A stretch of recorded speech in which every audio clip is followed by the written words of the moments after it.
நான் நம்முடைய கட்சி தலைவர்கள் நயினார் அண்ணா அவர்களுக்கு நான் வேண்டுகோள் விடுத்திருக்கின்றேன். இந்த நேரத்தில் கொஞ்சம் தந்தையாருடைய உடல்நிலை அவரை பார்த்துக்கணும்.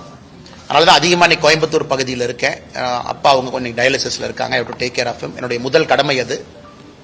அதனால் இன்னைக்கு அந்த அடிப்படை வேலைகள் என்னால் செய்வதற்கான சாத்தியக்கூறுகள் இல்லை. என்னால் அதிகமாக டிராவல் பண்ண முடியாதுங்கிற வேண்டுகோளை வச்சிருக்கிறேன்.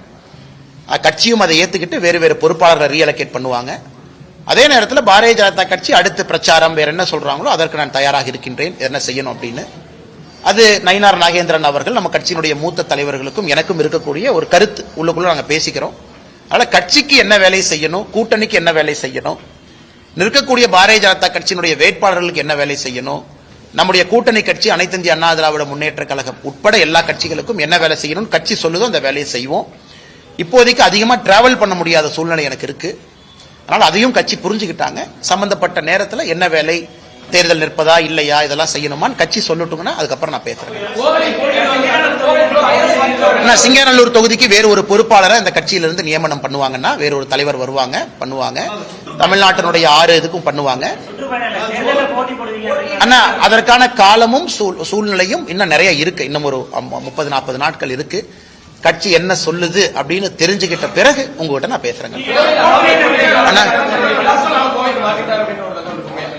அண்ணா 2024 பாராளுமன்றத்தில் இங்க நான் நின்றுருக்கேன். அப்ப கோவை மக்களுக்கு பதில் சொல்ல நான் கடமைப்பட்டிருக்கிறேன். மக்கள் வீட்டுக்கு ஒரு பெட்டிஷனோடு வந்தா இங்க நான் அவைலபிளா இருக்கணும். அவங்க இல்ல நீங்க அங்க வாங்க இங்க வாங்கன்னு சொல்லக்கூடாது. அதற்கு ஒரு வீடு இருக்கணும். 2010 இருந்து என்னுடைய மாமனாருடைய வீடு இங்கிருந்து அடுத்த தெருவில் இருக்கு. அங்க தங்கிட்டு இருக்கேன். இன்னைக்கு நான் சொந்தமாக ஒரு வாடகை வீட்டில் தங்குறேன். மக்கள் பார்ப்பதற்கு ஒரு இடம் வேண்டும். அதனால விலாசம் அது எங்க இருக்கிறேன், சென்னையில் இருக்கேன், சென்னையும் போயிட்டு இருக்கேன். கட்சியினுடைய பணி இன்னைக்கு அதிகமா இந்த பகுதியில் இருக்கேன். காரணம் தந்தையாருடைய உடல்நிலை காரணமாக.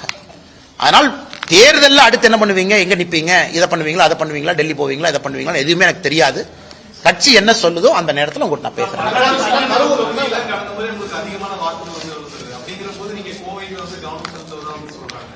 இல்ல, கோயம்புத்தூர்ல பாரதிய ஜனதா கட்சி அனைத்து இந்திய அண்ணா திராவிட முன்னேற்ற கழகம் கூட்டணி அங்க வெற்றி பெறணும். அது நம்முடைய தொண்டனாக நம்முடைய கடமை. இங்க நமக்கு ஒரு சிட்டிங் எம்எல்ஏ இருக்கிறாங்க. கோயம்புத்தூர் தெற்கு தொகுதியில வானதி ஸ்ரீனிவாசன் அவங்க இருக்கிறாங்க. அவர்கள் மறுபடியும் கட்சி அக்காவை நில்லுங்கன்னு சொல்லும் பொழுது அக்கா வெற்றி பெற்று மறுபடியும் பெரிய அளவில் அவங்க போகணும். இன்னும் அதிகமான மெஜாரிட்டியோடு போகணும். அதெல்லாம் எங்களுடைய கடமை. அதே நேரத்தில் பாராளுமன்ற தேர்தல், இதற்கு முன்பு வேறு வேறு காலகட்டத்தில் பாரதிய ஜனதா கட்சியினுடைய வளர்ச்சி, இதெல்லாமே அனைத்து இந்திய அண்ணா திராவிட முன்னேற்ற கழகத்தினுடைய சட்டமன்ற உறுப்பினர்கள் நிறைய இருக்கிறாங்க. அதனால் இந்த பகுதி முழுவதுமே தேசிய ஜனநாயக கூட்டணி வெற்றி பெற வேண்டும். அதான் எங்களுடைய அடிப்படை நோக்கம். இல்ல இண்டிவிஜுவல் அம்பிஷன், தனிப்பட்ட ஒரு எண்ணம் அப்படிங்கிறது இங்க கிடையாது. 2026 பொறுத்த வரைக்கும் அது தெளிவா இருக்கு. யார் முதலமைச்சர் ஆகணும் தெளிவா இருக்கு. கட்சி யாருக்காக வேலை பார்க்குது தெளிவா இருக்கு. அகில இந்திய தலைவர்கள் என்ன சொல்லி இருக்கிறாங்க அதுவும் தெளிவா இருக்கு. அதற்காக நாங்க எல்லோரும் வேலை பார்க்கிறோம். சாரி, உங்க கேள்வி.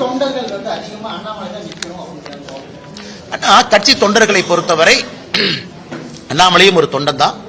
கட்சி தொண்டர்களோடு இணைந்து பணிபுரியணும். அதனால என்ன கட்சி சொல்லுதோ கேட்பதற்கு நாம கடமைப்பட்டிருக்கிறோம். அதனால் இன்னும் ஒரு மாசம் சரியான நேரத்தில் உங்கள்கிட்ட பேசுறேங்க.